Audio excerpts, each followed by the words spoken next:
ఎందుకొచ్చావని ఐశ్వర్యని ప్రశ్నించడం కాదు, ఘట్టమనేని ఇంటి పెద్ద కోడలైన నిన్ను చంపుతానని బెదిరించిన వాడెవరో కనుక్కుని వాణ్ణి పట్టుకుని ప్రశ్నించాలి.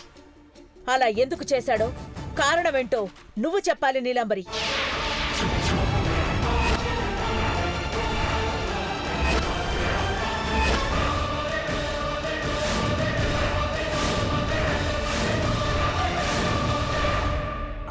అంటే అంటే వాడెవడో ఏంటో ఎందుకలా బెదిరించాడో నాకేం తెలుసా? అంటే నిప్పు లేకుండా పొగరాదు బాబీ. Something is there. నన్ను అనుమానించకండి మహి. మన మధ్య ఏం జరుగుతుందో తెలియాలి. ఎట్టి పరిస్థితుల్లో ఇంటి గడప దాటకూడదని చెప్పాక అలాంటి బెదిరింపు కాల్స్ వచ్చాయి అంటే ఏంటి దానర్థం? ఎవరి మొబైల్స్ పనిచేయలేదంటే, చివరికి ల్యాండ్లైన్ కూడా రింగ్ అవ్వలేదు అంటే ఖచ్చితంగా ఆరా తీయాల్సిన విషయం ఏదో ఉంది. అవునమ్మా, మనల్ని ఎవరో టార్గెట్ చేస్తున్నారనిపిస్తుంది. మనల్ని ఎవరు టార్గెట్ చేస్తారు పెద్దబాబు? మనం కళ్యాణం జరిపించాలని ఇంత దూరం వచ్చాం. మనం ఎక్కడున్నామో ఏం చేస్తున్నామో మనల్ని ఫాలో అవుతున్న వాళ్ళకి తెలుస్తూనే ఉంది. అసలు ఎందుకు ఇలా చేస్తున్నారో కనుక్కోవాలి. చిన్నబాబు, మామ్, ఐశ్వర్యం తీసుకెళ్ళు. Okay ma'am. క్రైష్, అందరూ వెళ్ళి పడుకోండి. పెద్దబాబు,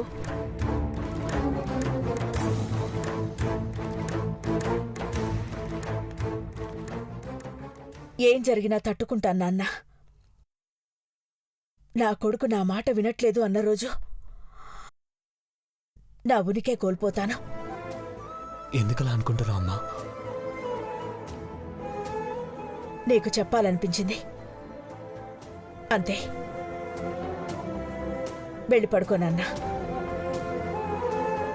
good night dad. Good night అమ్మా. Good night.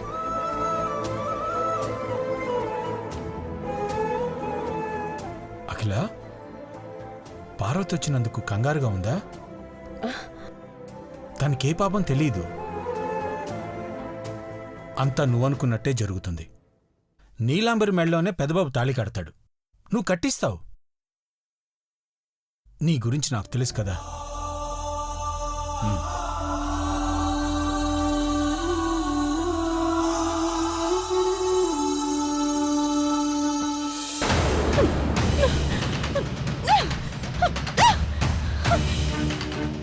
నాగపడగల చంద్రముఖి అన్న పేరును మార్చేసుకొని నీలాంబరి అనే అమ్మాయిని హత్య చేసి ఆ పేరు తగిలించుకొని ఘట్టమనేని ఇంటి పెద్ద కోడలుగా అడుగుపెట్టి పెద్దను జలాయించుకున్నాను. కానీ ఆఫ్టర్ ఆల్ పని మనిషిని కూడా అడ్డుకోలేకపోయాను. నాకెందుకు పెద్ద కోడలు హోదా? చిచి, నాది ఒక బతికేనా? దరిద్రం నా నెత్తిని తాండవిస్తోంది. ఇక నేనేం చేయలేను. లాభం లేదు. దగ్గరలో పాడుపడ్డ బావేదైనా ఉంటే అందులో దుఃఖి చేస్తాను. నీలమ్మా, ఏమైంది నీకు? నిన్ను నువ్వే అంత చెండాలంగా తిట్టుకుంటున్నావేంటి? దగ్గరికి రాంటి. దగ్గరికి రా. నువ్వు కొడతావా ఏంటి? నీలు, నీకన్నా పెద్ద వయసులో పెద్దదాన్ని, చెప్పు తీస్తావా? ఇది తీసుకో ఆంటీ. నా 2 చెంపలు వాచిపోయేలా కొట్టు. కొత్త చెప్పులు ఎందుకు పాడు చేసుకుంటావు? మళ్ళీ కొనుక్కోవచ్చు. చెప్పు దెబ్బలు పడితే కానీ నాకు బుద్ధి రాదు. ఆ పని మనిషి పార్వతిని ఇక్కడికి రాకుండా అడ్డుకోవాలని నేను వేసిన ప్లాన్ నాకే రివర్స్ అయి కొట్టింది. నాకు శిక్ష పడాల్సిందే. కొట్టండి, త్వరగా కొట్టు. నీకు మెంటలా ఏంటి? లెతర్ చెప్పుతో కొట్టుకుంటే వారమైనా వాతలు పోవు. సంవత్సరమైనా పర్వాలేదు. అద్దంలో నా మొహం చూసుకున్నప్పుడల్లా పార్వతి మీద కసి ఇంకా పెరుగుతూనే ఉంటుంది. తెల్లారే టైంలో ఎందుకింత ఆవేశపడుతున్నావు నీలు?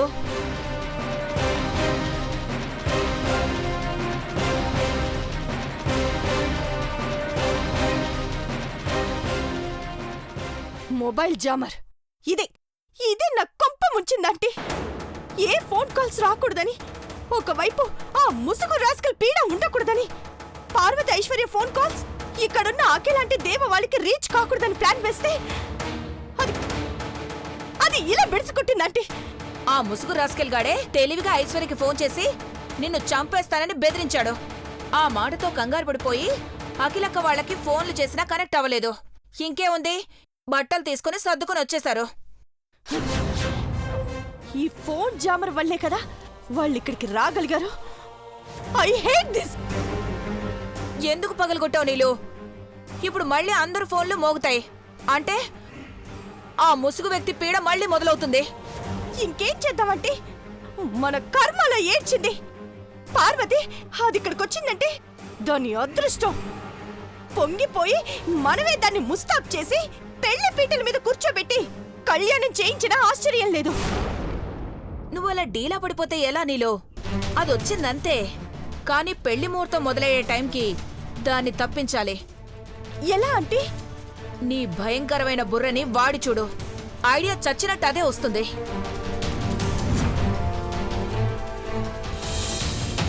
అక్క అక్క ఇదిగో విగ్రహాలు తీసుకొచ్చాను. ఇదికొచ్చాక ఆలస్యం చెయ్యకక్క. రాములోని సీతమ్మ వారిని పెద్దబాబు గారి చేతులు ఎట్టు. మీ ఇద్దరి చేతుల్ని కలిపే పని ఆ దేవుళ్ళే చూసుకుంటారు. పెద్దబాబు గారిని ఎట్టాగరా కలవడం? పెద్దిల్లు వేరు, ఈ ఇల్లు వేరు. ఎట్నుండి ఎవరు వస్తారో కూడా తెలీదు. భయపడుతూ ఈయన ఎంతసేపు ఉంటావు? ఏదో ఒకటి జరిగి ఈ ఊరికొస్తావని ముందే చెప్పినాను కదా. ఇప్పుడు కూడా అంతే. ఎట్టా జరిగేదుంటే అట్టానే జరుగుతుంది. ఇంకా ఆలోచిస్తూ ఉండకు. బేగా పో. వస్తాను.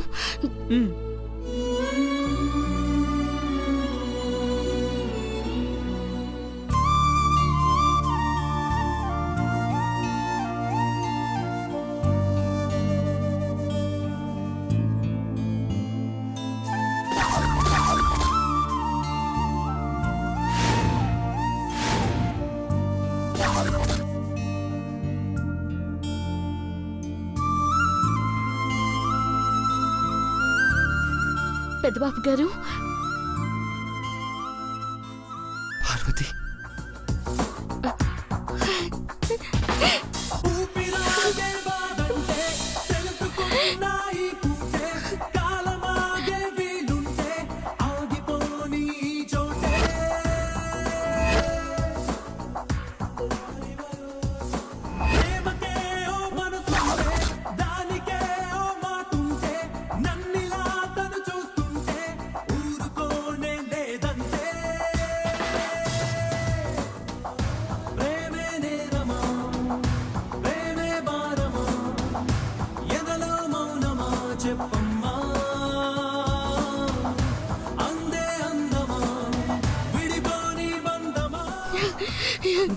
పెద్దబాబు గారు వచ్చావు పార్వతి. నువ్వు రాకపోతే ఇక్కడ నా ప్రాణాలు ఉంటాయో ఉండవు అనుకున్నాను. అట్ట మాట్లాడకండి పెద్దబాబు గారు. నిజం పార్వతి, ఆ రాక్షసి మెల్లో నేను తాళి కట్టే క్షణం వస్తే నువ్వు బతకవని నాకు తెలుసు. మీకోసం వచ్చినాను పెద్దబాబు గారు. నన్ను నొగ్గేసి మీరు వెళ్ళిపోయినా నేను ఉండలేకపోయాను.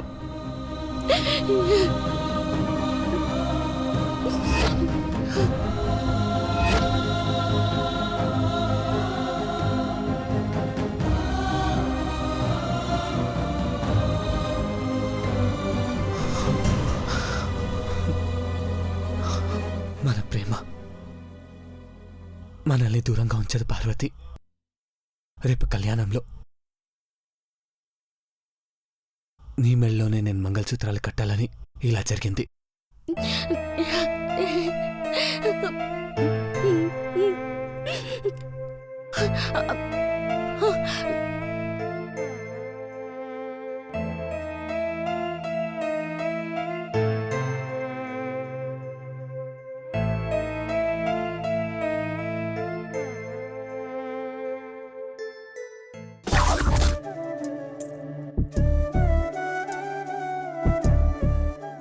రాములోరి విగ్రహం మీ దగ్గర, సీతమ్మ విగ్రహం నా దగ్గర ఉండాలని మా గనిగాడిచ్చినాడు.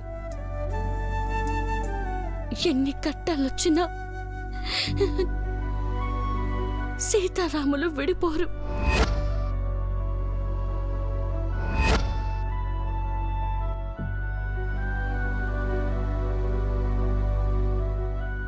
రాములోరున్న చోటికి సీతమ్మ,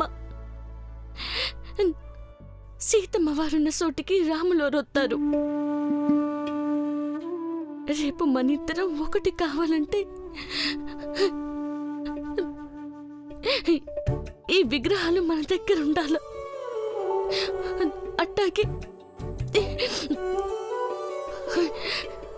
మీ చేతి వేలికి ఈ ఉంగరం ఉండాల.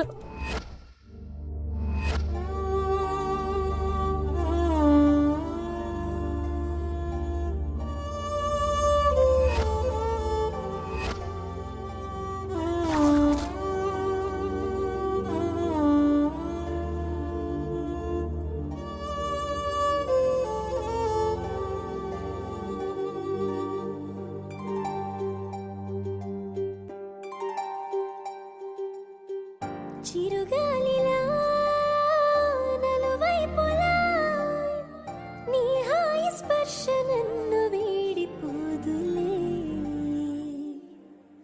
ఉంటాలే ఉంటాలే నీ వెంటే ఉంటాలే.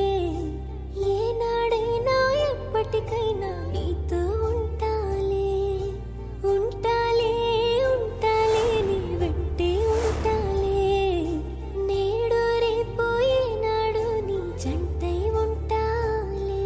ఏనాడో రాసుండేలే కనుకే నీ తోడయ్యాలే. ఈ నా సీత నా కోసం ఇక్కడికి వచ్చింది. కావాలి చిరునవ్వుల నువ్వు ఉన్నావంటే నీ ప్రేమను చవి నాకు కొండంత ధైర్యంగా ఉంటుంది పార్వతి. ఇంకేం కావాలి. ఇక ఇక మన మధ్య ఎడబాటు ఉండదు పార్వతి. మీ వెంట అడవులకైనా వస్తాను కానీ ఒంటరిగా బతకలేని పెద్దబాబు గారు. రేపు కళ్యాణం జరిగిన తర్వాత 7 జన్మలు కలిసుంటామని చెప్పారు. 6 జన్మలకు నేను ఎలా చూసుకుంటానో తెలియదు కానీ ఈ జన్మలో అయితే నిన్ను అడివి బాట పట్టించను పార్వతి. భర్త అడుగు ఎటెత్తే అటే భార్య నడవాలి పెద్దబాబు గారు. మీకే కట్టం రారాదని దేవుళ్ళని కోరుకుంటాను. కానీ నన్ను ఈ ఇంటికి పెద్ద కోడలుగా పరిచయం చేయడమే కట్టంగా మారుతుందని తెలుసు. అప్పుడు ఏం జరిగినా నన్ను మీరు వదిలేకపోతే చాలు. కూలి చేసైనా సరే మిమ్మల్ని కళ్ళలో పెట్టుకొని చూసుకుంటాను.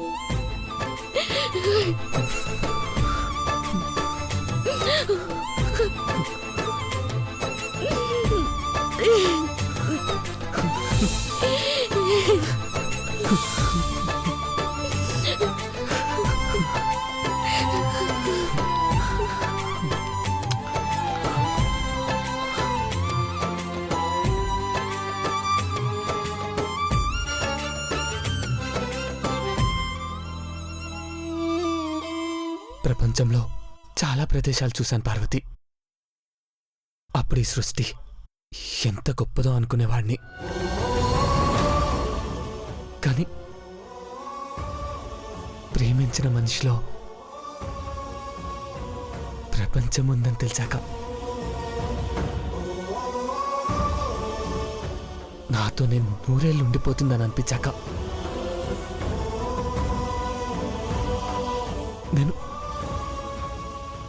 నేను ఎంత అదృష్టవంతున్నా అని అనిపిస్తుంది. మీకు మంచి మనసు ఉండబట్టే నేనట్ట కానుస్తాను పెద్దబాబు గారు. నువ్వు ఎప్పుడు ఇలాగే నా కళ్ళెదుట ఉండిపోవాలి పార్వతి. అమ్మవారి ఆశీర్వాదం మనకి దక్కినప్పుడే మీరు అనుకున్నది నిజమవుతుంది పెద్దబాబు గారు. అప్పటిదాకా మనసులు మట్టుకే ముడిపడి ఉంటాయి.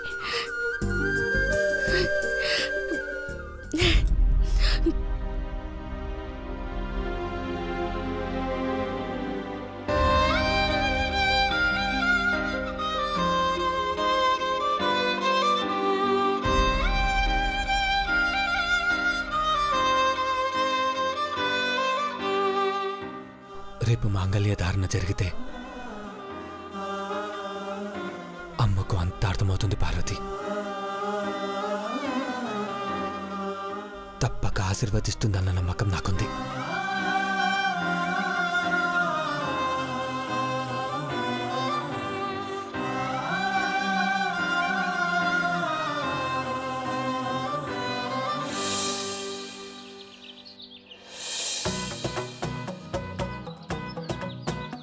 ఏం రంగయ్య బాగున్నారా? బాగున్నాం బాబు. ఓకే. లోపల మామిడోకలు కట్టారా? కట్టేస్తాను బాబు. త్వరగా కానివ్వండి. అలాగే బాబు. నువ్వు వెళ్ళా పంచుడు, ఇదాన్ని నేను కడతాను.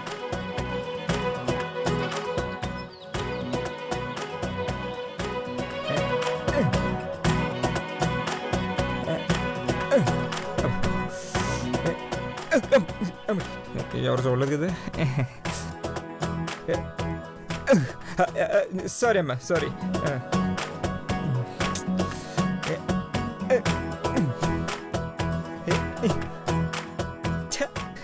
ఏంట్రా హైట్ అందట్లేదు? లేడీస్ ఎవరు చూడలేదు కదా. నేను చూస్తున్నా.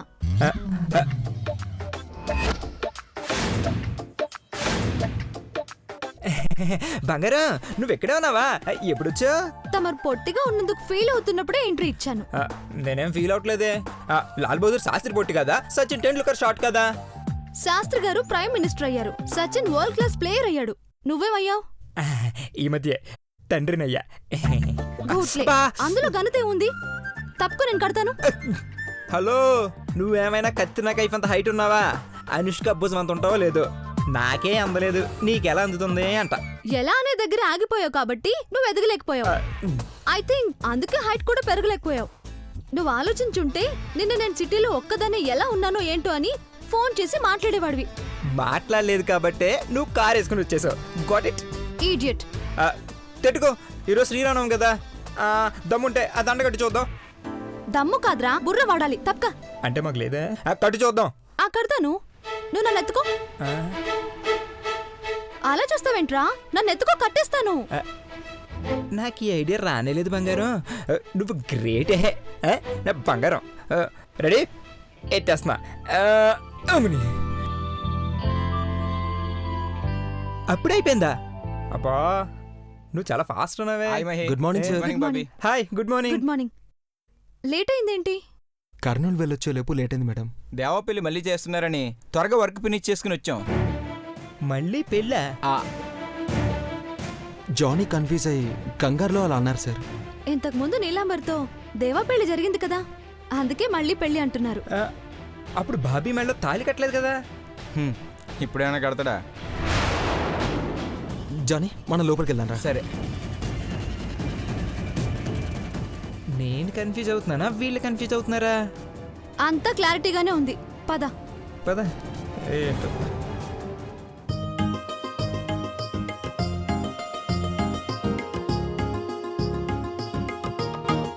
అక్క, ఇవన్నీ కడుతుంటే నీకేమనిపిస్తుంది? ఈడికొచ్చిన సేతి నిండా పనున్నందుకు సంతోషంగా ఉంది.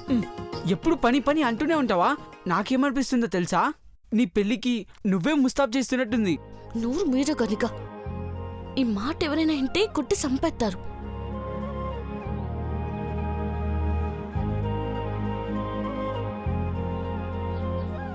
మామ్, డాడ్, ఇంటిని ఎలా డెకరేట్ చేశానో చూసారా?